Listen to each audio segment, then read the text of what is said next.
welcome back to the channel. I know it's been a while. I was out for a while under the weather. Still can't hear out of my left ear, got my voice back. So hopefully this is a good, macro reminder. Getting back to the macro, getting back to the stock market, crypto, all markets. And we're going to start with the soft landing today, right? This is the soft landing that we're looking at. This is the soft landing. Remember the oil market, the biggest issue in the market has been inflation, right? Inflation is still the primary issue for investors, and that issue is slowly starting to disappear. It is slowly starting to disappear. Oil is already almost back down to 60, right? Back to the base at 60. It's at 70 right now. So what is this doing? We're going to actually look at oil prices here. Okay, we're going to look at oil price. So this is the soft landing. The whole point is the Fed has orchestrated a pretty good soft landing here. The economy is responding, productivity is up, and we're going to get through that. So first I want to just focus on oil prices. So check this out. Let me get that over on the YouTube channel. There we go. All right. So as of today, the national average for the US, $3.20. All that complaining about oil prices. Well, here's your soft landing. This is the soft landing. Oil prices are falling. This is a soft landing, right? Obviously in different states, they're still elevated in California. That never changes. Average is 476. Arizona's not too bad. You got Texas at 270 average. That's insane. So it's a rolling recession, right? Just, the way the economy works, it's not all at once. It's different segments at a time. And we're seeing gasoline, like California will never be as low as Texas. That's just bottom line. You're not going to see that. But in general, oil prices are down on average, right? So if we look a year ago, they were at 338. We're at 321. This is enough to really slow down inflation significantly. And, each state is a little different if you want to look at it. But for the most part, inflation is done. The Fed is done. We've been saying this for a while. This is, we're looking at a Santa Claus rally. Maybe the rally already happened. I still think we got more room to run for very technical reasons, for positioning reasons. This whole year has been about oil prices and positioning. Oil prices and positioning, right? So getting back to actually, let's take a look at this. So 320, what else we got on this chart going on? Okay, so this is a good national average versus, different states. It's very interesting. You go to, who cares about Alaska? I mean, Alaska has a lot of oil. Let's see what they look like. Okay, so Alaska, higher than the national average, right? I'm in Arizona. Right now it's like 349. 340. Okay. So, hey, oil prices are coming down. Gasoline is coming down. This is the biggest input to inflation. Input prices are falling. And this is the real good setup going into 2024, right? I'm getting a little more bullish on the market because we're consolidating at the highs. And we'll go ahead and take a look at that also. But I first want to just take a look at these gasoline prices. And, regardless of your political affiliation, oil prices are not determined by by any single country or entity. It has to do with supply and demand. Right now, currently, there's a lot more supply coming in. There's more production, because the next argument here is, well, yeah, oil, gasoline prices are down, but that also means recession. So when they're up, it means inflation. When they're down, it means recession. But we're missing the middle piece. We're missing the soft landing piece in between.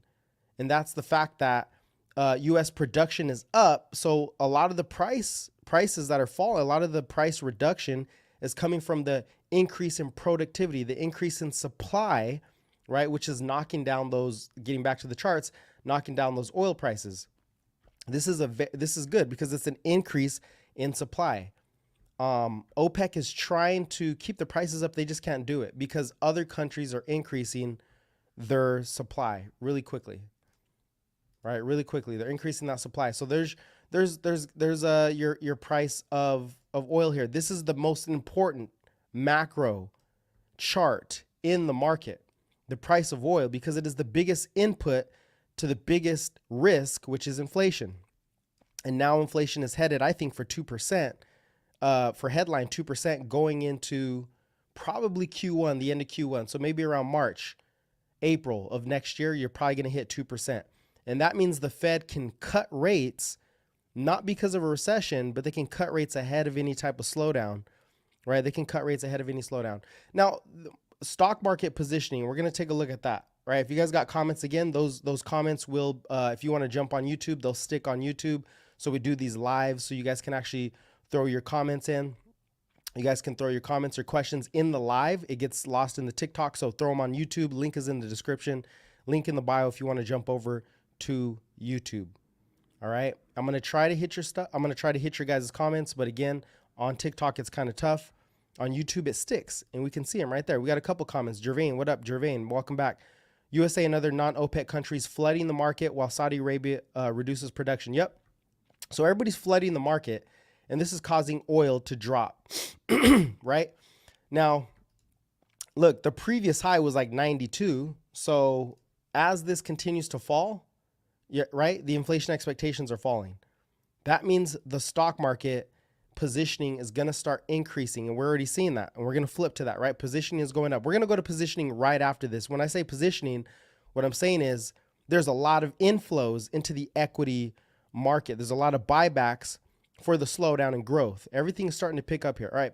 So I'm going to hit your guys' stuff. Yeah, we got a lot of supply going up. Crypto going dummy. Let's go, Link. Let's go. Yep. Crypto's going dummy. Yep. Bought some puts on XOM. All right. I'm not actual producers. I'm not as bearish on, more on the price of oil, but it looks like they are falling. Looks like the producers are going to be falling also. Amazed XOM still so high with crude oil where it's at because they have other sources of income. Their earning structure isn't just based off of the price of oil. So again, I'm more bearish on oil, and I think oil's pretty much made its, if we stay here at 69, it's a soft landing. This is a soft landing. If we stick around here at 69, 70, this is a soft landing. This was the big spike that scared the market. That spike is done. That spike is done. We came up, made a lower high. Everybody thought we're going 100, 150. Excuse me. Didn't happen. Didn't happen, right? Now we're coming back down, and I'm going to show you the positioning. Let me see if I can hit some of these TikTok comments real quick. Since this is a live, going to grab some gas right now. Cheap stuff at $2.59 in Colorado. That's what's up. I'm actually going to Colorado for Christmas time. We'll see how it is. $2.24 fit the cheap stuff in Colorado. Sam's Club. Yeah. So look, this is helping consumers. Consumers are going to be a little more relieved now, right? They're not going to fall off a cliff because gasoline prices, energy prices, that's the biggest input to people's pocketbooks for the most part, other than food, right? That's one of the big inputs. So the stock market, right? The forward-looking market is the stock market. It looks forward. And what we have here is oil's falling. And now the biggest risk outside of energy prices has been yields, right? Or rate risks. If you stayed in the channel, rate risk, look at those rate risks collapsing. We talked about this when it started, and it's actually falling faster than I thought it was. So rates are coming down, which also fuel S&P 500, which also fuel risk assets. That's what we're looking at here, right? I think by the end of December, we start to come up again. What are we? We're like the first week of December. Probably next week we start to launch again in the stock market. I'm just looking at the risks, which are oil, rates. Those risks are disappearing. They're falling, and all those bears. They are clawing for more, reasons to get bearish. But if anything, we move sideways or move higher. We had oil inventory news at 11:30 EM Eastern. Crude oil inventories in the U.S. fell by 469 million barrels. We're supplying a lot of oil. Okay. Now let's go ahead and look at the macro data. Let's take a look at the macro data. Fighting for the loss of the petrodollar. Yeah, the big risk to the if you guys really want to know if the economy is going to collapse without the Fed stepping in, without the Fed stepping in, or without fiscal policy, Joe Biden, White House stepping in, it's going to be the dollar. If you do see the dollar surge, which it's going to come up a little bit, if you see the dollar surge start to make new highs, this is a risk-off event. But for the most part, it's just it's moving up. It got a little oversold, right? Got a little oversold. It's starting to bounce, but the dollar should make its way back down to 100. Or just move sideways. Very bullish for risk assets, right? Everything we talk about here is in context, not to your daily activities, but to the market, the forward-looking indicators of the market. All right, we're going to go ahead and switch over, if you guys don't have any more comments on there, to the actual soft landing data. Okay, we're going to take a look at the soft landing data and the positioning of the stock market. Let me switch those over. So again, this is a macro review. I know I've been out for a while. I'm still getting better. I'm not all the way yet. So hopefully I don't start coughing while we talk here. But here's what we got. Okay, so first and foremost, speculative positioning. This is speculative positioning for the bond market, which means the more that this level falls, the more shorts, the more people are betting interest rates go up. Now that has came to a peak, or on the downside, a trough. So at this point, rates have peaked. Why? Because inflation peaked, inflation's coming down, oil prices came down, the consumer is slowing, GDP is slower in the fourth quarter. So now interest rates can start to ease. Not the Fed, they probably do ease, but we're talking about the bond market. The interest rate market is starting to reverse, okay? So as these shorts cover their positions, they're going to start covering, the rates are going to come down further, which fuels Bitcoin, Ethereum, crypto, risk assets. Not every single stock or company is going to benefit from this, but it's a stock picker's market. It's an asset picker's market. So you pick the right asset as the macro starts to turn. The macro is turning, you pick the right asset, and this is going to become a huge tailwind as rates come down or even move sideways right here. As they start to unravel their short positionings, right, back to even, these rates come down, and it is no longer higher for longer. It is just going to be higher until inflation comes back to target. And inflation is making its way back to target, right? Input costs are coming down. All right, next chart. And I'm going to use this instead of, it's just a little quicker, right? So this is inflows. Last week, we saw the largest S&P equal weight inflows in history, in recorded history anyways, right? Or the last 10 years, it's, recorded history. So there's demand for equal weighted stocks. Positioning is starting to pick up again. Now, this is usually a sell off. Like once you get this, the market does peak, and we did see that. Like S&P has been consolidating for the past week, and so is the NASDAQ, right?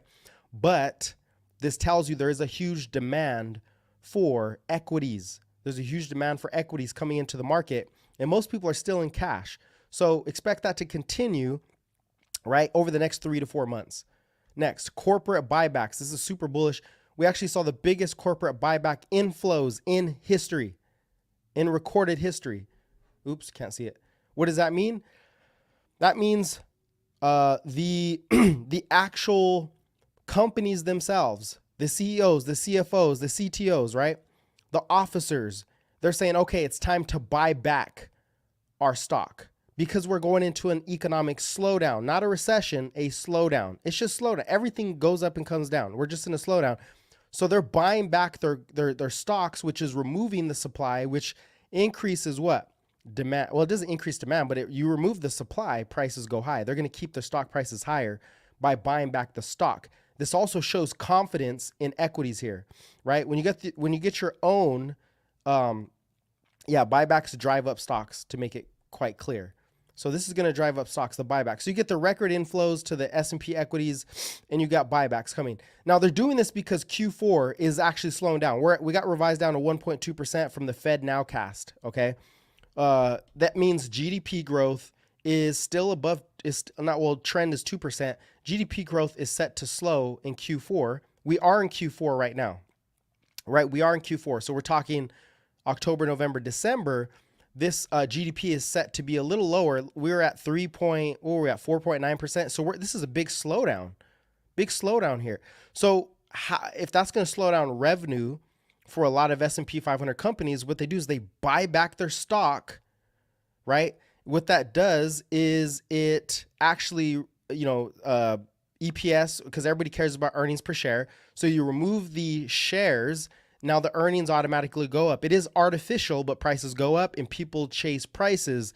They don't chase anything else but prices. When they see prices go up, they start to chase. They don't want to be locked out, right? Now here's the indicators here's the soft landing indicators. If there's one thing you ever learn on my channel, it is that, and I'll get your guys' comments there before we head into this. The leading economic indicators, this is what you got to look at. The ISM services growth and manufacturing growth. This has been in recession territory for the manufacturing in black. Red has been actually expansionary. So we never went into recession for the services economy. It just never happened, right? We did in manufacturing. And now services are starting to boost back up. They're starting to recover. They're still expanding. The service economy is 70%. It is still expanding, while the manufacturing economy has been rebounding, and that's going to continue to go higher, and we're going to go over that. But first, let's hit those comments. Stocks are not what they used to be. Never. They're never what they used to be. See what else we got here. I bought Bitcoin at 21K, sold it at 23. Well, my friend, I'm sorry, because Bitcoin is going a lot higher from here. It might even hit 50K by the end of the year. Going into that Bitcoin ETF in January, they have to do it in about a month. Pretty much in 1 month, the ETF will be online. And so we might get a sell-off event if we keep running up. That's what I think is possible. Check up on Sava. After we get through this report, I'll go through some tickers. But for the most part, let's get through this macro data. This is what you need to, well, you don't need to, but this is kind of what we look at so that you understand the mechanisms or the mechanics of the macro as they play into the stock market. Why is it going up? Why is it going down week after week, month over month? Because of the macro data. This is the most important data and how you interpret it, right? How sentiment interprets it. Right now, the market is seeing very bullishness because of this data, right? And this isn't really mainstream stuff. So it's kind of under the hood, and it's not a secret. It's just under the hood. People don't look at it. Used to be able to put in almost anything to get 100% returns. Okay. All right. So anyways, what do you got here? With so much of the S&P 500 gains being carried by the Mag 7, when do you see a bull run coming for the mid to small caps? Will growth trickle down from the large caps at some point? Well, they have been. Biggs. So Biggs here on YouTube says basically all the gains are by the Mag 7, which isn't necessarily true, but I get it. A lot of the Mag 7 have boosted the earnings growth. But here's the thing. It's all about positioning, guys. It's not just the earnings are important overall. This is a whole mechanism, but let's go to the charts really quick because he says IWM hasn't made a run yet. Check this out. Let's go ahead and check this out. IWM is exploding. These are the small caps. You got S&P, right? S&P is making a comeback. Let's go to the weekly chart so we can see this a little more clear here. So S&P had that big face ripping rally. We called it at the bottom. We said, hey, we're going to have face ripping rally for a lot of reasons if you stay up to date. And now it's like, okay, well, can we get to all-time highs by the end of the year? Either way, we're set to, go to all-time highs here. Now, Mag 7, yes, they are pulling a lot of the market. Here's the cues. But the small caps have had a nice rally. Look at this rally in the small caps. Okay, the small caps had like a 14% rally, I believe. Yeah, about 16% rally. So the small caps have been leading the market over the past how many days? Maybe like the past week or since the yields actually peaked out. So let's go. Why are small caps going higher? Because they're interest rate sensitive. And interest rates, 10-year rates, we're going to look at, have fallen. So small caps are going up because these rates are falling. Therefore, there's a catch-up trade here. Everybody wants to get into the laggards. Who's been lagging? Where's the rotation? And the rotation is happening. The rotation is starting to happen right now. They're outpacing the S&P and the NASDAQ. I don't think it stays forever, but they are. As long as rates stay low, IWM will catch, right? Small caps. They're going to catch a bid here. All right, Biggs. So when is that growth going to trickle down? I think it's going to be, if you're looking at individual small caps, it's going to depend on the company. You have to do the fundamental analysis. Who has a good balance sheet? Who is growing their margins? Who has an actual use case?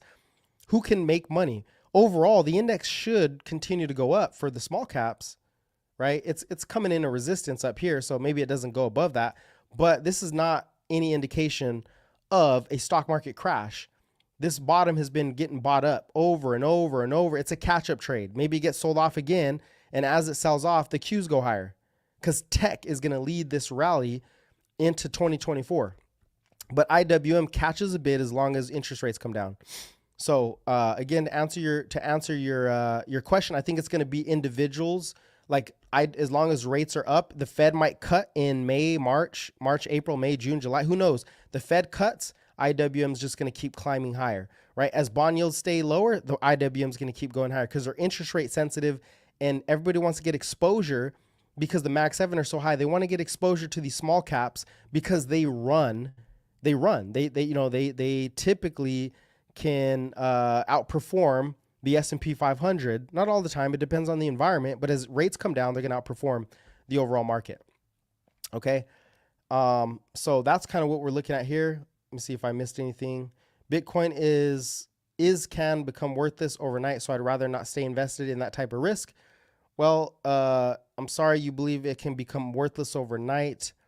Yeah, if you get to add a nuclear war or something, it's not going to become worthless. I mean, BlackRock is literally buying it. So, yeah, I think a lot of people just don't understand Bitcoin, and it'll run to 100K. They still won't get it, and that's fine. You know, more growth for people who get it. But if you don't understand the risks, yeah, don't get in it. Let me see, what else are we missing here? But listen, Bitcoin, crypto will outperform the Nasdaq and the S&P. Period. Right? It's gonna outperform because the macro cycle is here. So there's your answer for the small caps. Jervain, what do you got? What do you make of the productivity and labor? Oh, we're gonna get on that. We're gonna hit your Jervain. We're gonna hit that right now. The productivity and all that. Regional banks trending higher. KRE. Interest rate sensitive segment. Yep, going higher. Thanks for the answer. Good point. What would you say is the most important balance sheet metric in this market? Debt to equity ratio. The most important balance sheet metric is probably, I wouldn't say there's any single one, but do you have revenue growth, right? There's a couple pieces to fundamentals. There is the hard data, the objective measurement of your data, objective measurement of earnings growth and debt. Are you over leveraged, whatever it is. There's also the potential, the use case part, right? So any company who is increasing productivity for the rest of the market or corporations, or is a new type of technology, some type of innovation, plus their debt to income rate or their debt to equity ratio is below 1.5, whatever it is. And it doesn't have to be 1.5. They just have to be able to grow their revenues, at least hold on to their margins, and they need pure revenue growth. I think it's all about pure revenue growth and cost cutting, ability to cut cost and not pay nothing stupid. There's no one single factor. We can get back to that. Because I don't think there's any single factor, because the recession is over. In my view, you're going to get more fiscal liquidity coming in, so growth is going to come into 2024. But the question is, do you have a use case? I think the biggest thing is the use case as the cycle turns. Basically use case as in, let me see, who can we think of here? Who's a company? Let's say work from home, right? Let's say there's a lot of contracts for Zoom. Does it have the use case? Are people adopting Zoom for their businesses using AI or not? So I think there's those two fundamental factors. Are they growing revenue? Are their margins stable? Is their growth climbing? And is there a use case? And again, I'm building a course for that, so you can kind of differentiate that. But you'd have to give me an actual ticker to look at. We're not going to do that right now. Let's finish the macro, but come back to that. Let's get back to that, Biggs, about the fundamentals. Let's get back to the fundamentals. We'll get there. Anyways, let's get to that. Let's get back to the actual not crypto. Let's get back. Oh, crypto's going to fly. See, crypto doesn't have earnings. They kind of do. But crypto, for the most part, it comes down to the use case. The use case is much bigger than anything else you're going to see outside of Apple, Amazon, Microsoft, Google, Tesla. But it's a small market, so it's going to fly, right? So leading economic indicators, ISM services, is there's no recession here. There's no recession in the services economy. The manufacturing is starting to recover. This is when you get bullish, forward-looking 12 to 18 months, because manufacturing is recovering. Now, how do I know that continues? I don't. But productivity, non-farm productivity, quarter over quarter final, this was Q3, is at the highest levels in the last 10 years. What does this mean?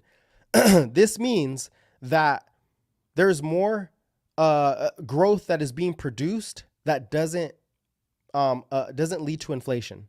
So productivity is a big indication of growth. There's only 3 ways that you grow productivity, or you grow GDP growth, right? Which is, you have debt growth, which we know that's coming in 2024. We're going to get more debt growth. The U.S. Treasury selling their debt, they're going to go ahead and spend that into the economy. They're still doing it today. I think Biden actually proposed more stimulus to Ukraine, which is not, it's kind of stupid, but at the same time, they're going to keep printing if they have to. So you have productivity growth, right? This is picking up. That fuels GDP without inflation, because it means that you're growing without costs going up. You're growing, right? It takes you're getting more growth per unit of labor, basically. And last time we had that was the pandemic stimulus and the GFC stimulus. These are big stimulus events. Okay. So we're not in a big stimulus event yet, and productivity is still climbing. So this is good. This absorbs inflation, and inflation is already coming down, right? Now the setup for employment is is perfect for the S&P 500, or perfect for risk assets, because growth is not too cold. It's not collapsing negative, right? Employment is not going negative. It's still holding on here. It's cooling, but it's not too hot. It's not too hot to where, oh my God, we're going to get too much spending. It's just not happening. So this is the perfect scenario. It is the middle, right? Not the middle. It is the, how do you call it? The happy medium. We're in the happy medium. It's called Goldilocks, where inflation is falling. This isn't inflation, but inflation is falling, and growth is not accelerating, but it's not falling off a cliff. So growth is slowly kind of, staying up while inflation comes down. That's a Goldilocks scenario. That's why stocks really have recovered, and there is no recession coming yet, right? All right. So next, Joel, this is the so this has to do with also the Fed, interest rates, inflation. Basically, job openings are falling. So the supply of jobs is coming down. That is a slowing economy, but they're still elevated at a high level. It's not like they're collapsing and they're going negative. They're just slowing down. So the Fed is not going to increase rates. The rate cycle is over, and unemployment is not spiking either. Okay, we'll see this Friday we get the unemployment report. We'll check on that. But I'm looking at the forward-looking indicators for unemployment as jobless claims. They've been in the same spot that we've seen for the last year. So jobless claims have just been consolidating between like 250 and 200,000, right? I think that's 200,000. So they're not really going anywhere unless we start to spike. They're not really going anywhere. Jobless claims are fine. This is a rolling recession, so it makes sense for them to be, elevated to some degree, but they're not. Like if you look at the trend from the recession we came out of, we're still low. So we're still good here. Okay. Now here's where the growth comes from. Here's what actually backs the growth. So fiscal policy, right? Government spending into the CHIPS Act. So one thing you want to understand here is that there's been a lot of onshoring, a lot of policy from the U.S. Treasury or from the White House to take the supply chains and grow them in the U.S. This creates more jobs. This creates more construction spending, which is at an all-time high and surging.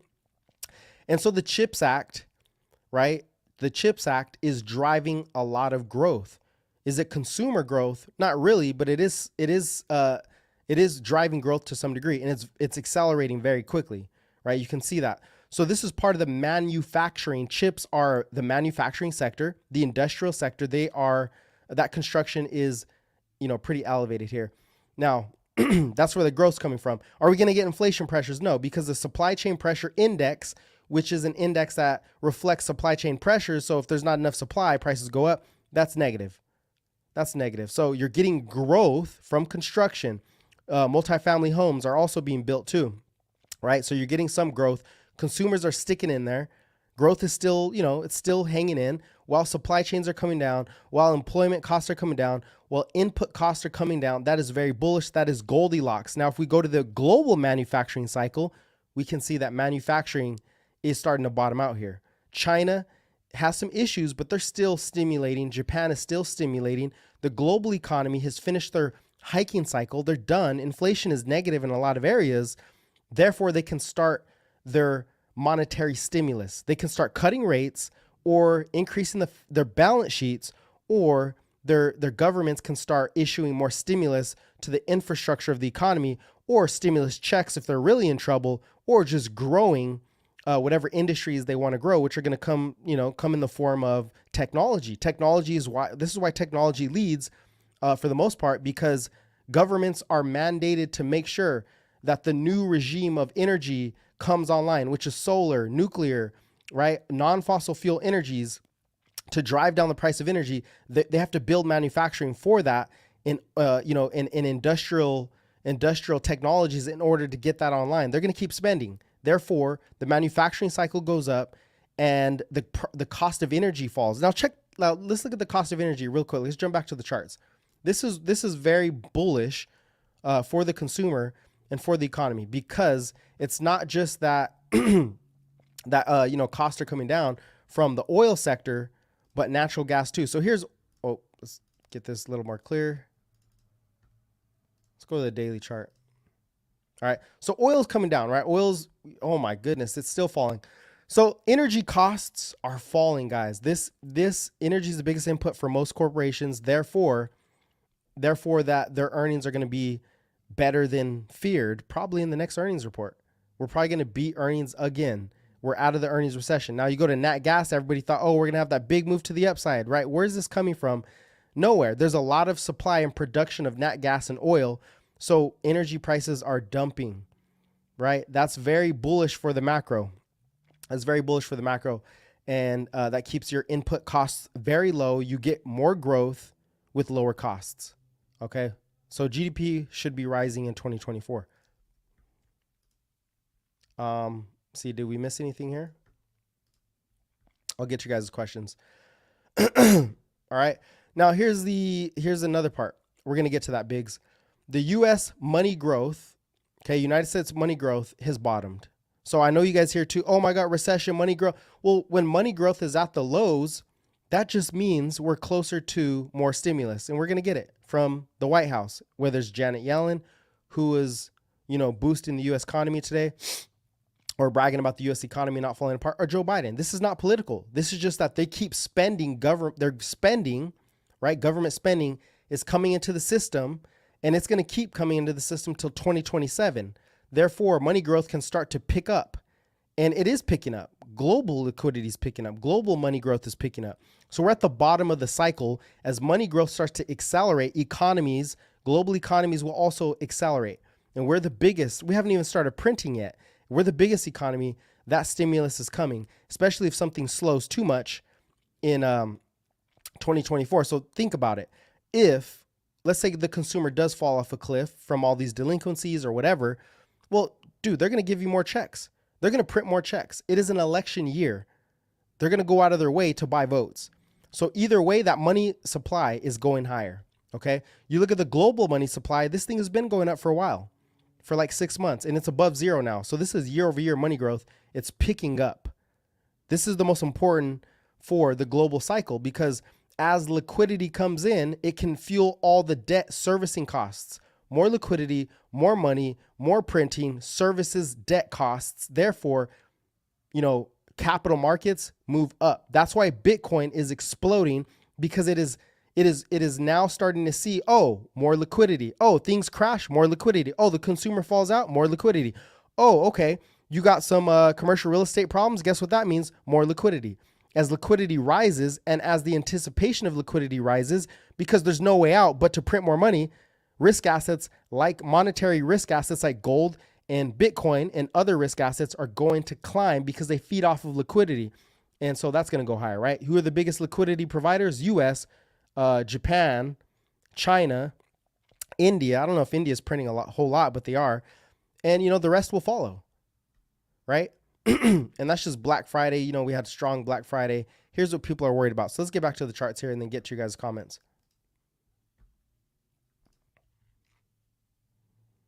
And I'm gonna push it over to, let's take a look at the dollar, because this is probably the biggest risk going forward. If we do, like I said, you're not gonna know if there's a real recession until the dollar starts to spike. So this is your indication. Right now it's just consolidating. So I'm keeping my eye on the dollar. I don't think it makes a new high. All right, so Biggs, curious about your thoughts on when to exit the crypto cycle. Is it time-based, price-based? Previous cycles suggest May 2025 would be the peak of the cycle, or do you have a price you should sell at? That's a very good question. I have an answer for you, Biggs, right? Because the crypto cycle will be the biggest cycle. I plan to top tick the cycle, right? Maybe not perfectly, obviously, but I'm going to top tick it because I believe in myself, because I have the confidence, because I did it before. My issue was the last mistake I made. I sold at the top of the cycle and I bought back way too soon. Okay. But we have more macro indicators and mechanics to tell us, okay, look, let's just be patient, wait for the cycle to go back down. So let me go over that. Let me just take a drink so I don't run out, so my voice doesn't disappear. Hold on.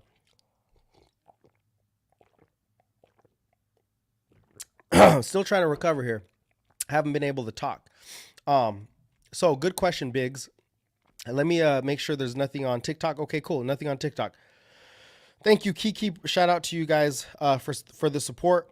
I am back. Hopefully, I don't lose my voice, but I'll give you the best information that I got. Look at the recession. There's a soft landing in place right now. We are on the soft landing. Now, to Big's question about the crypto cycle, when does it peak? Let's go to Bitcoin. Look at this. Look at this strength. And everybody thinks, Bitcoin is oversold. Oh my, yeah, it is oversold. It is overbought. Oops. Nope. It is overbought. But crypto is a monster. It can stay overbought for a while, and then it's going to jerk back very strong, maybe to 32K. Maybe it doesn't. Maybe it goes to 50, and then you get the altcoins start to run, right? And I'm more bullish on the altcoins. Of course, Bitcoin is the leading indicator for the crypto market, but I think there's better opportunities. And if you're stay with the channel, or if you stay with the content, I think Chainlink is the best opportunity, bar none, by far. Right? Doesn't mean it goes up the most, but it has the most, it's the least risky asset that moves the most. That's my guess based off my understanding. That is not financial advice, but if you want to know more, just ask the question. I'll tell you why. Very bullish, best opportunity I've ever seen. Now, to the crypto cycle, how do we know? Number one is going to be RSI, right? RSI is going to tell, we're going to get some bearish divergence. So let's just look at this. The last time that crypto peaked, okay, which you had was some very bearish divergence on the weekly chart, not the daily chart, but on the weekly chart. So first, let's take a look at the weekly chart first. So here's, excuse me, here's the first peak. RSI peaked, right? We got that second peak. The RSI was lower. This is bearish divergence. So this is our first key. Now you're not waiting for it to actually diverge. You're seeing, okay, here comes the divergence, right? There's not a whole lot of buying pressure, but the price is still climbing. And so once you get to back to the highs, you're seeing that RSI cannot, that's your first signal. Number two is going to be the ISM, the manufacturing cycle. We just went over that. The manufacturing, Bitcoin always peaks when the ISM peaks. Let me throw it on here for you. So this is number two, or it could be number one, right? There's not really a number one or number two. See, manufacturing PMI. See if I can remember what it is. Should be down here somewhere. No, it's not on here. UN. Here, I know where it is. I can't remember all these tickers. See, US ISM new orders. We'll be looking at ISM new orders also. New orders is very important because new orders are the most leading indicator. There's a guy from Goldman Sachs and a guy from a couple market makers. You call them market makers, whatever you want to call them. And they said if they had to look at one macro data point, it would be the ISM new orders because it's forward-looking growth. They're the new orders coming in for businesses.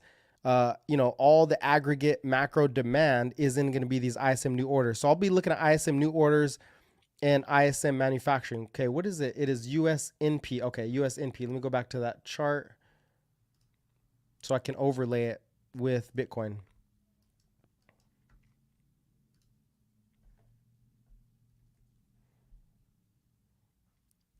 All right. So this one too. All right.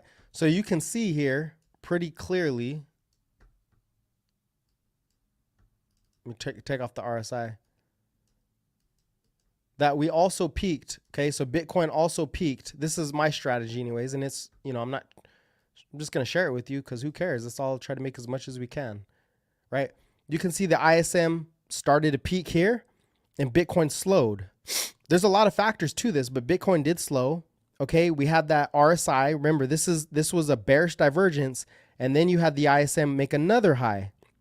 So you're not going to know because it could go higher. So you don't really know, but the next reading came down, and there's divergence, right? So the next reading came down, and there's divergence. So you can see Bitcoin peaked along with the ISM. If we look at the last cycle, okay, let's go back to the last cycle. Check this out. Bitcoin peaked with the ISM also. Let me make it hold on. Let's make it a little more digestible. Okay. So again, the last cycle, the ISM peaked, it came down, it made a lower high, right? Now this is not price data, so it's not every day. It's, once a month, you're going to get the ISM reading. So you have a 30 to 40 day window to really decide if this is the peak. Okay. So 30 to 40 days, look at this. You had this reading, and 30 days later. Okay. And you have the divergence, the bearish divergence. See if it was on here. Actually, you didn't get bearish divergence. You just got straight peak, but this was a big run, right? This was a big run. Excuse me. So same thing, ISM peaks, new orders is what I'm going to be looking at more than anything. And also that bearish divergence. So if you get bearish divergence, ISM peaks, those are two factors. The other factors are going to be obviously interest rates, the dollar. The dollar is going to be another factor, US dollar. Okay. The bottom of the US dollar, but it usually lags. It doesn't give you really a hard, data. So I'm thinking somewhere between the second half of 2025 and early 2026. But to be more conservative, I'm thinking this should be the ISM cycle too, right? We're bottoming on the ISM. So the ISM should start to peak in 2025, the end of 2024 or 2025, it should peak somewhere around there. It's just growth. Right? Growth expands and then it comes down. Well, this was a recession. This was the pandemic, but growth peaks and then it comes down. Then it peaks and then it comes down. So Bitcoin runs with this ISM cycle. Also the Fed's balance sheet or the Fed's cycle, liquidity cycle. For this, I'm going to jump over here. Okay. So the Fed's so I'm watching Fed liquidity. I don't have these all set up, so I'm not going to try to set them up. It'll take too long. But when the liquidity cycle peaks for the Fed, when the ISM peaks, and if I see bearish divergence, second half of 2025, maybe it's early 2025, who knows? And there's probably some other factors also. It's not that easy. There's other factors too. Once we see this all happening and price is very overextended, then we call the peak. Maybe it keeps going up, but we're going to use these tools from history to give us the best exit, for Bitcoin. Some people hold forever. Great. But I think, from my experience, that you can top tick Bitcoin. And that doesn't mean at the very top, but somewhere around the top, and you're going to pay a 20% tax. Okay. You're going to pay 20% tax. It's just like margin. You collect the 80% margin and you buy it back down 80%, right? So if you buy at the lows, you're going to offset that. Well, how do you know the lows? You don't. It's still a risk, but you buy on extreme fear. There's going to be more fear when it comes, right? The ISM bottoms. Oh, how interesting. The ISM bottoms and Bitcoin bottoms. Do you see how clear the forward-looking data is when it comes to predicting? Now, there's no perfect prediction. Okay, this is not financial advice. There is no perfect prediction, but there are correlations. There's data points in the macro, in policy, in the rate cycle, in the ISM cycle, in the technical analysis. There's different indicators. You align them all together and you make your best bet. Okay, that's what I'm looking at. So right now the ISM is starting to bottom and you see crypto's already, starting to take off because it's looking for that next liquidity cycle. So I know that was a long drawn out answer.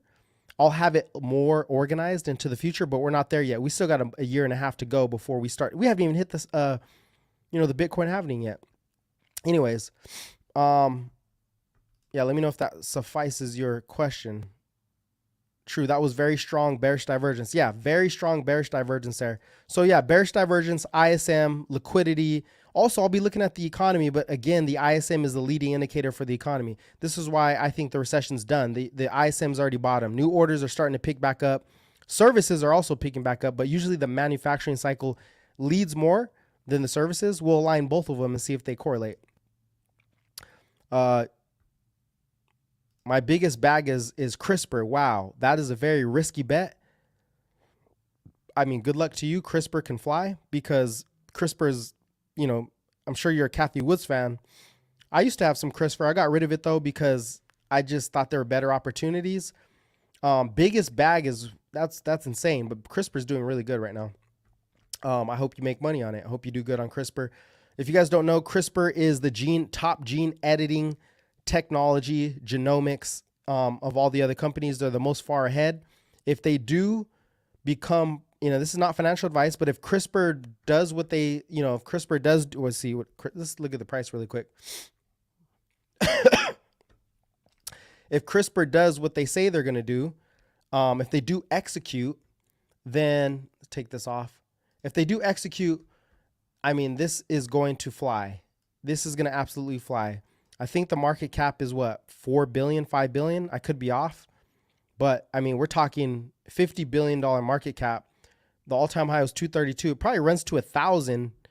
And I don't know if they're any close to solving what they're trying to solve with gene therapy. But when this thing breaks out, you know, this is actually my top play for anything genomic. I don't think they're ready yet. There's a lot of regulation for that, right? There's a lot of regulation that has to get passed because we're talking about people's lives here. A lot of bad stuff can go wrong. So I think it's too risky. I'd rather be in crypto. But yeah, CRISPR, I like CRISPR. This would be my top play if in the biotech segment, because they're literally solving they probably have one of the biggest opportunities, biggest total addressable markets of any other stock, right? There's some other ones kind of like, you know, Editas. There's some other ones too, but congratulations.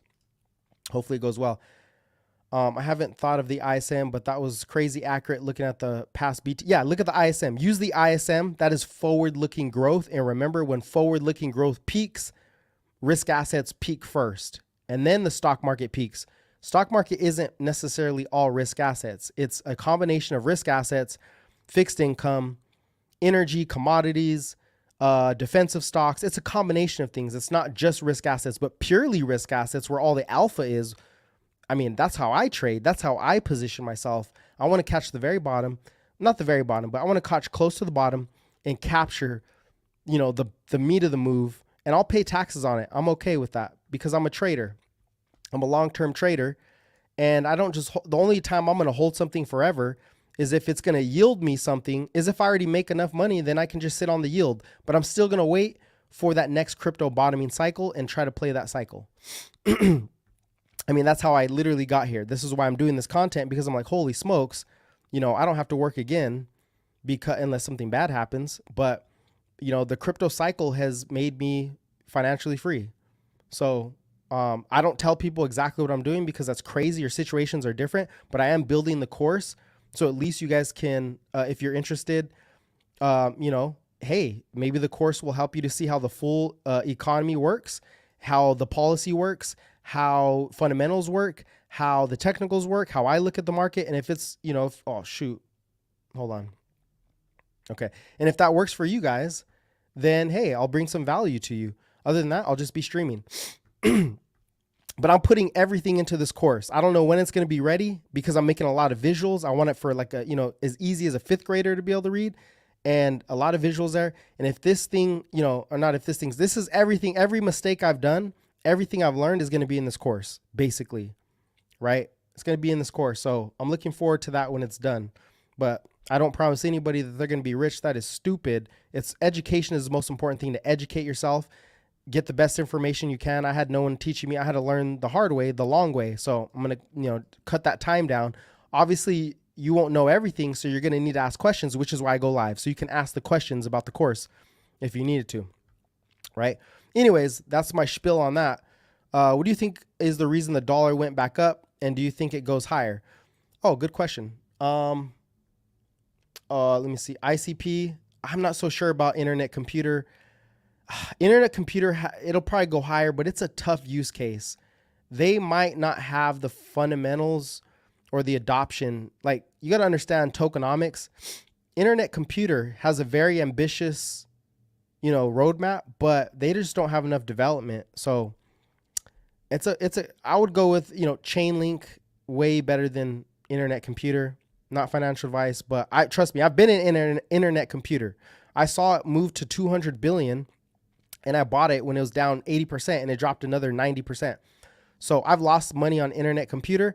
And when I looked deep into it with my brother, we found out, holy crap, they're really not going to, this is a shot in the dark. That it's not very guaranteed. Internet computer might never, ever go back to all-time highs. So sorry about that. GBTC and Roth, no taxes paid. Yeah, that's nice. What's my take on the Russell? Okay, well, let me answer Yassine's question there. Let's go back to the macro. So what made the dollar go up? Well, for one, the dollar was extremely oversold. And just keep this in mind, the dollar is a reflection of risk, right?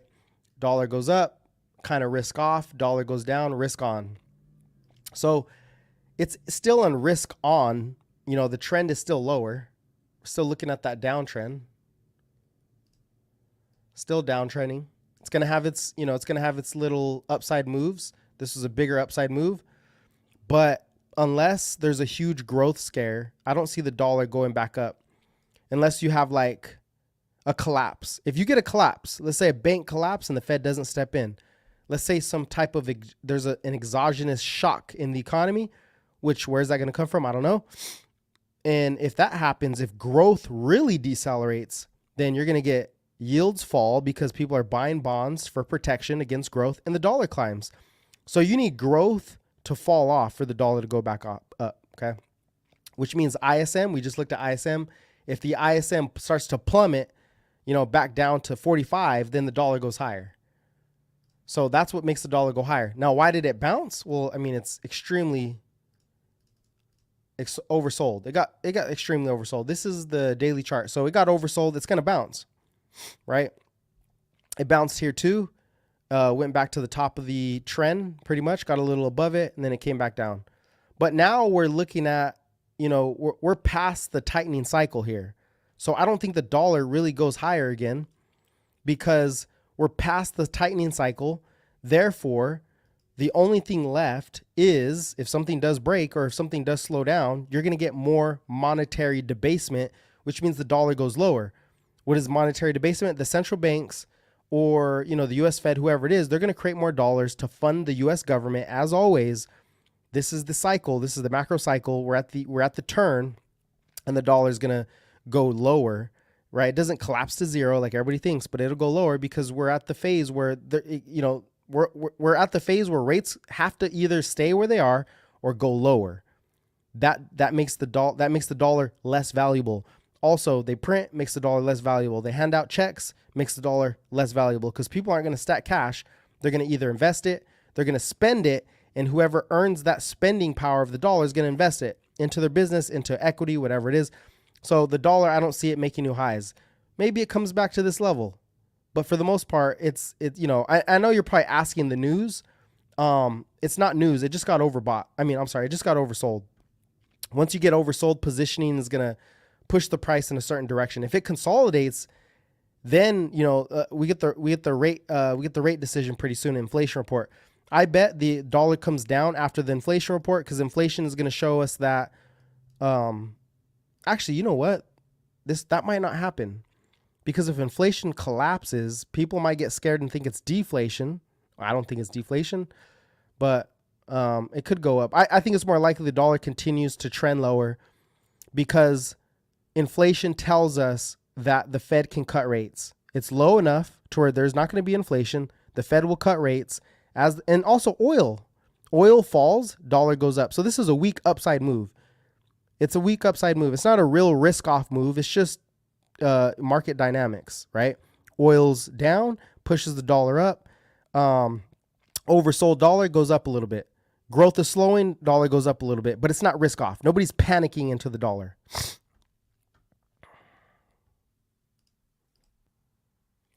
My take on the Russell. Hold on. I don't want to lose my voice here.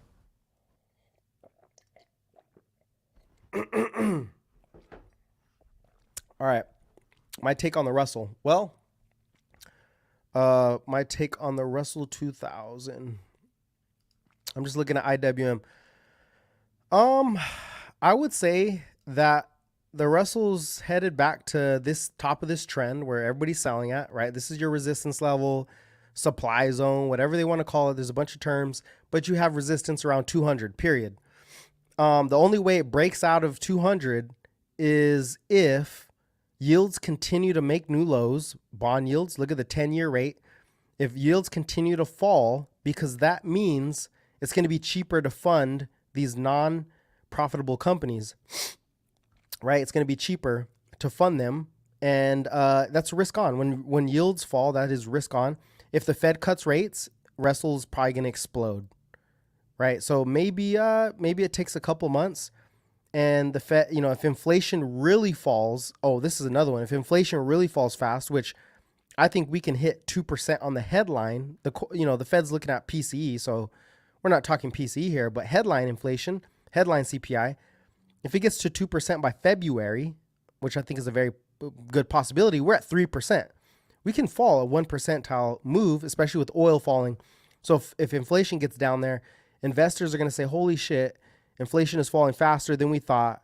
We need to put some risk on the table. Boom, Russell breaks out. Possibly. I don't know if it does, but that's my take on the Russell right now.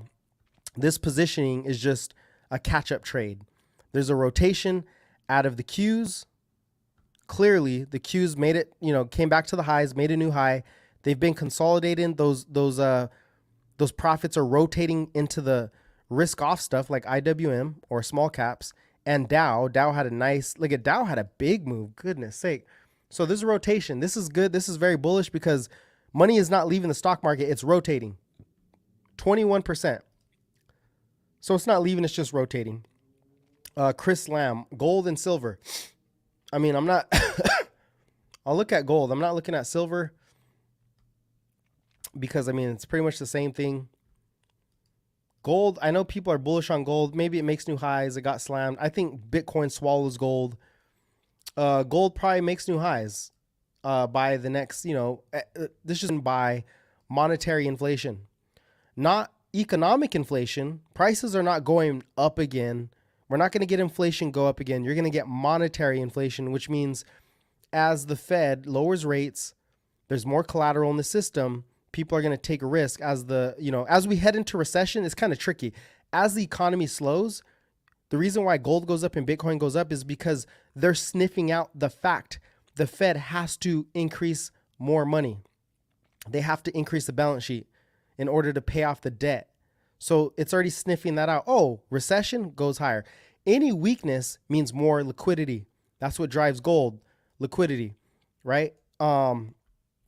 So Bitcoin and gold go up together, but Bitcoin's going to be a lot faster than gold. Do I see a firm going down? AFRM. Wow, a firm is exploding. They must have, my bet, I don't even know what a firm is. I've heard of it. It's something with tech. I bet you this has something to do with the CHIPS Act, the Inflation Reduction Act, or just the secular trend of chips or semiconductors or cybersecurity, something like that, right? Am I right? Let's see what it is. Oh, it's financing. Is that what it is?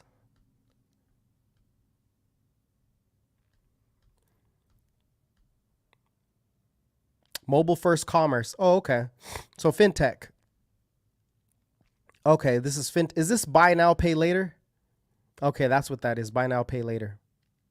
Cool. I don't have too much to say about a firm.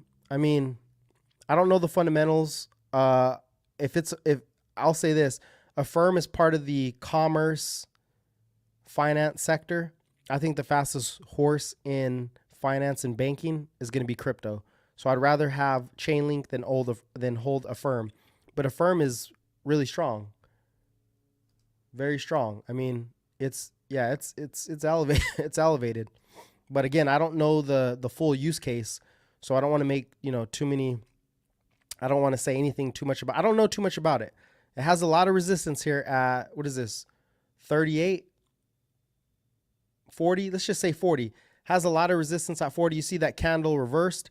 So a firm probably pulls back to 34, maybe comes back down to 27. I don't know if it comes back down that far because this really just depends on how the macro goes forward.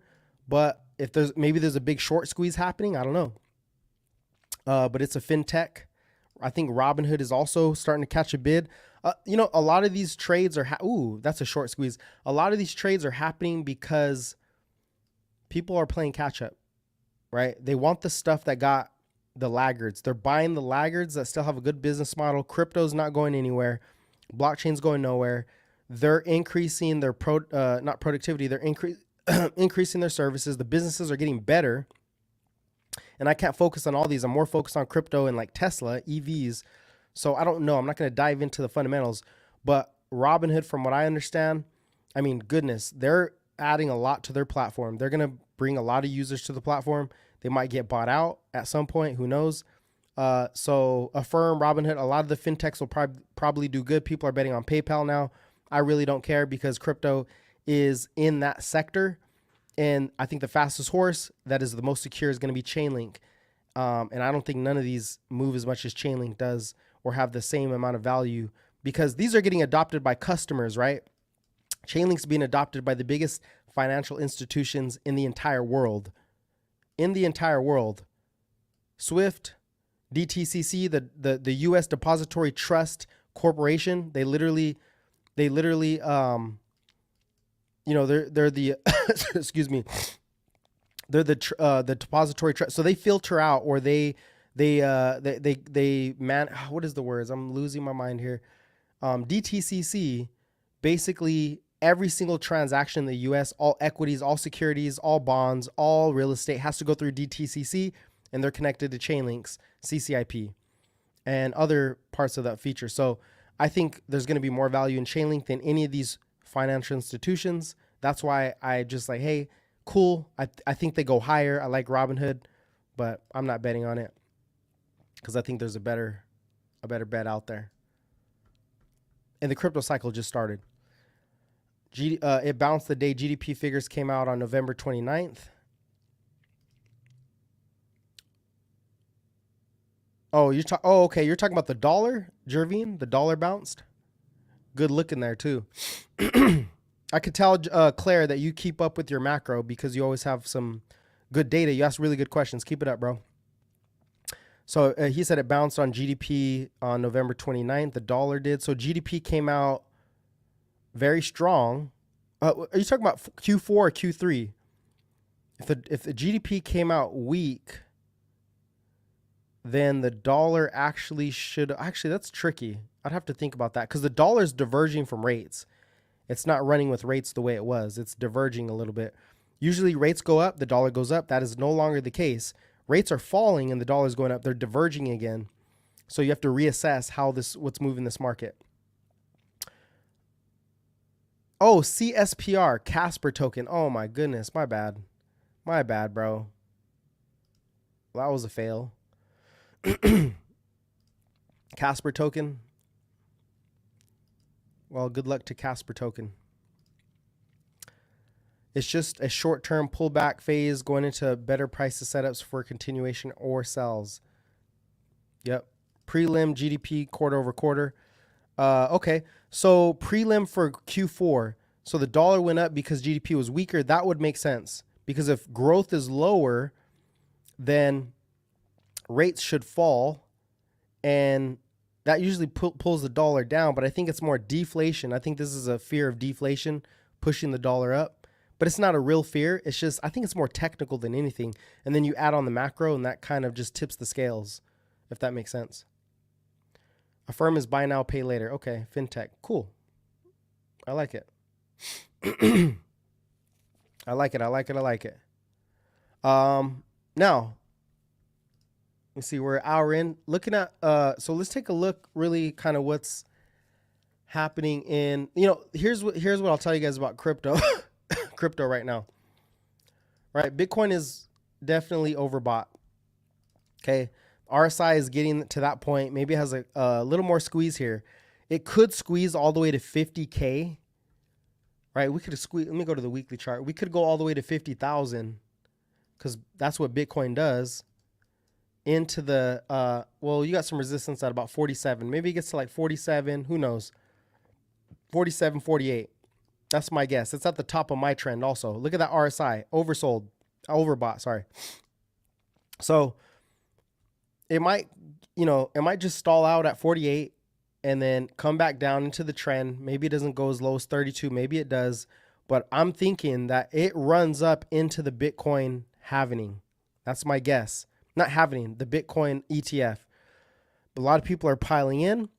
And if just psychology, if markets continue to climb, sorry, I can't answer your phone call. If markets continue to explode into the big event, it's going to be a buy the rumor, sell the event. But there's still more upside. So as it sells off, it's going to find a low, and then it's going to go higher again because the Fed is done hiking. And the bigger catalyst for Bitcoin isn't necessarily just the ETF. It's also the liquidity cycle. So look out for that. Now, if Bitcoin stalls out and then sells off, which I think is healthier, that we sell off at, let's say it goes to 47K, it looks like it's headed there, and it peaks out, rolls over into the ETF, which we don't know when it's coming, but we do know like January 10th, it has to get passed by January 10th. That is like the technical ruling for the SEC to pass whoever it is. Maybe they all get passed at once. If it does consolidate, that's even better because now you have price coming off. So there's more, not supply, but the demand came off a little bit. It gives people a chance to get in. And then the ETF comes out and it's gone. Like once the ETF comes out, it's going to all-time highs, right? It's going to go to, it's not doing this. Everybody, Bitcoin goes lower. Dude, these guys are wrong every single year. They're wrong every single year. Okay. They're wrong all the time. Bitcoin is going to lead the crypto cycle. It's not going to be the best performer, but it does lead the crypto cycle. And it's a monster. It's an absolute monster. The only thing I think that can outpace Bitcoin is probably Tesla. But Tesla has a lot of headwinds also. But if rates come down, Tesla prices come down, they're eating up all the competition. So I think, they're about the same market cap. They're somewhere around 700, 800 billion, just under $1 trillion. They both touched $1 trillion. So I think Bitcoin and Tesla are like those are the two big assets, big market caps that can still run, outpacing Microsoft, Apple. Meta's pretty good, but, Tesla gets crazy. Appreciate it, Biggs. All right, yeah. All right, catch you guys later. Good earnings on Amazon. Is Sava about to pop if volume comes in? Is Sava a biotech? I'm not a fan of those. I'm just not. Like, I don't know the fundamentals. I don't want to talk about. Yeah, it is. I had a friend that used to trade this, and it pops, and then it goes down. Look at these. I'm going to tell you this. I'm not big on biotechs because it's a bunch of hype and it's a trade. It's always a trade. These are not investments. These are trades. They're too full of regulation and, they're too full of regulation. They get bought up by other companies. I don't like these. So good luck. Good luck. Maybe there's some type of, I would just study, whatever they're working on, when does it come out? But these could fail. They could just gap down overnight or gap up over. I don't like them. I don't like them for trades or for investments at all. That's just my take. I don't mess with this kind of stuff. But I mean, it is forming a bullish pattern. It's a biotech. It's a biotech. You never know. They all depends on like one day. So I don't know. But anyways, I hope to get my voice back and keep this stuff up. What is it? Wednesday? Tomorrow. Let's check what we have tomorrow before we close out. S&P selling off, Q selling off. Actually, we haven't even looked at the price action, have we? I'll give you my quick take. If you got any questions, get them in now. Get your questions in now before, don't ask them when I'm done. When I'm done, I'm done. Let's go 30-minute chart. All right, so I think S&P is just consolidating. And Friday, you get the employment report. That'll be the nail in the coffin. We could just keep consolidating, but the real catalyst is more than like if employment comes out very weak on Friday, expectations. Oh, there you go, Jervine. He has it out there. Good looking. Appreciate it. Non-farm expectations are 180K. Previous was 150. They might be strong. Non-farm payrolls might come out strong because of the seasonal. Remember we talked about the seasonal hiring? UPS does it. Not ExxonMobil. UPS does it. I don't know if FedEx does. I know UPS does a lot of seasonal hiring. Amazon does a lot of seasonal hiring. Plus Amazon just passed them up for the most deliveries. And then you have a lot of the retailers who also have seasonal hiring. So I think the jobs report's going to be still strong. It'll stay strong. And it won't be too strong though. If we go to if we go to 200K, the market might freak out, but the market knows that this is seasonal hiring. right? And if anything, that's going to push GDP higher. The market's going to love it. So you got to stay in the happy medium. I'll say this, any data that beats expectations is not going to be good for the market. Any data that drops expectations significantly is not going to be good. Anything within expectations, maybe a pinch higher, a pinch lower, is going to be okay. Market can still grind higher because the primary risk here to the market is inflation falling? Yes, it is.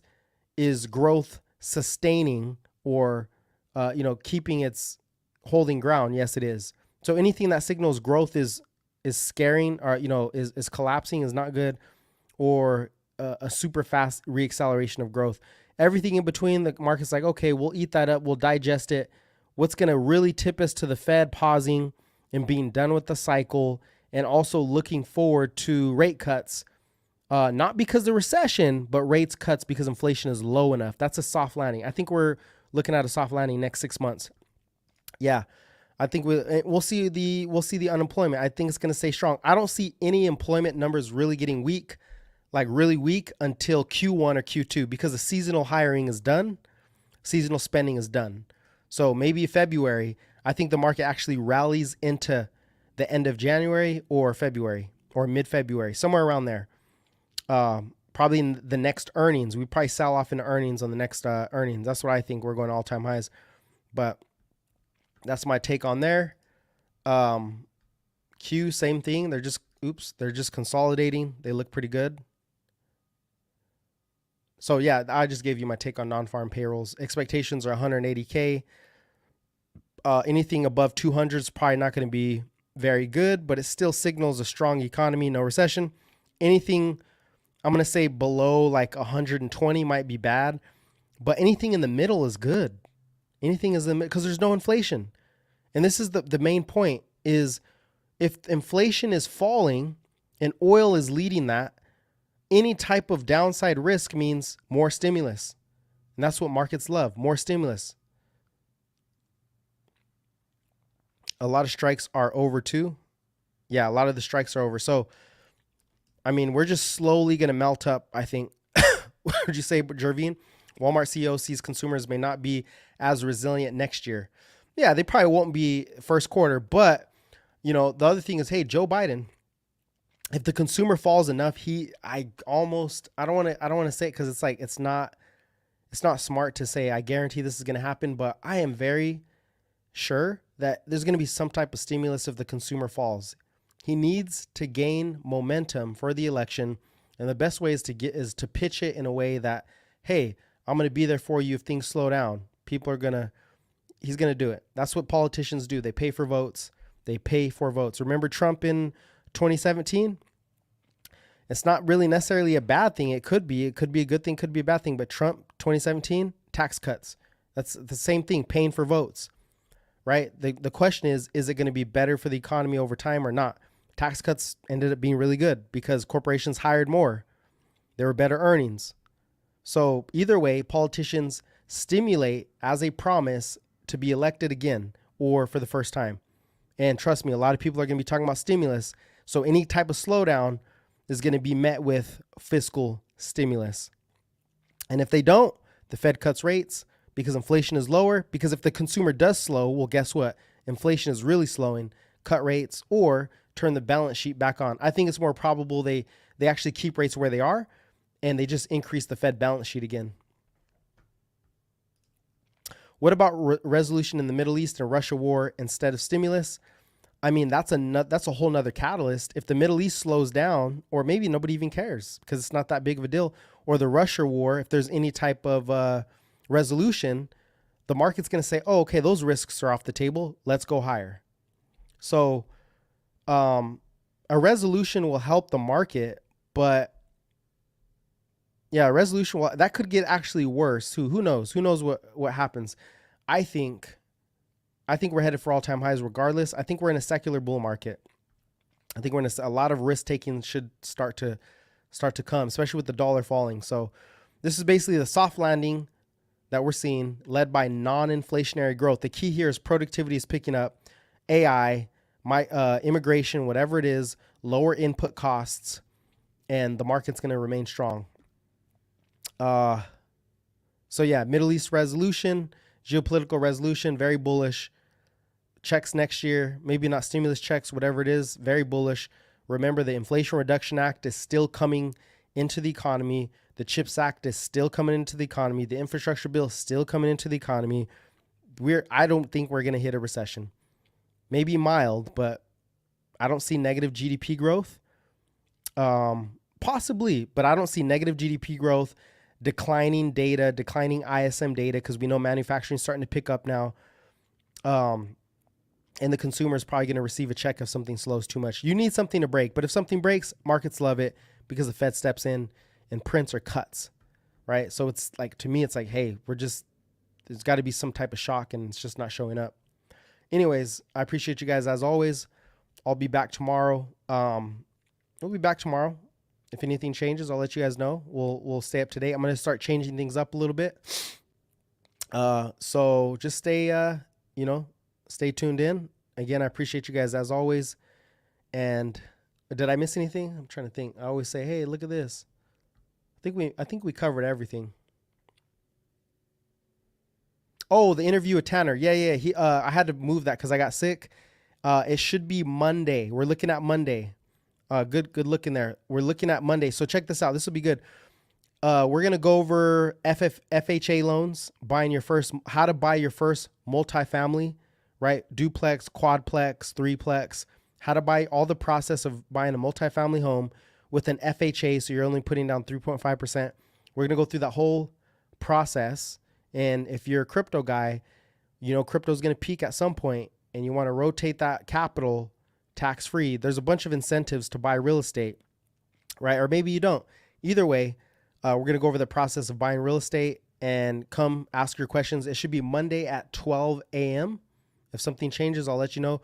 Monday at, not 12 a.m. Monday at 10 a.m. Eastern time. 10 a.m. Eastern time on Monday.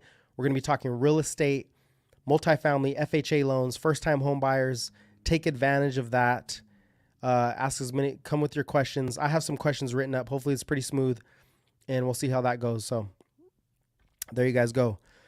I'll give you a reminder as we get closer to it, but yeah, if anything changes again, I'll let you guys know, but it looks like, still a bull market. We might have a pullback into the Friday report. It looks like we're going to see that. What is it? Wednesday, Thursday, and then Friday we bottom out. We come back up. Maybe we consolidate again until the Fed says, you know what, we're done. We're done. There's no more risks. That oil price is really giving us the flag. The oil price is signaling there is no inflation. There's no inflation. If anything, we're looking at that next stimulus check, right? Whether it's from the government or from the Fed. So let's go. You guys stay blessed. As always, stay blessed. Get your workouts. Keep your healthy diet. Try not to get sick. Get your sleep. Improve as much as you can. Do the best you possibly can.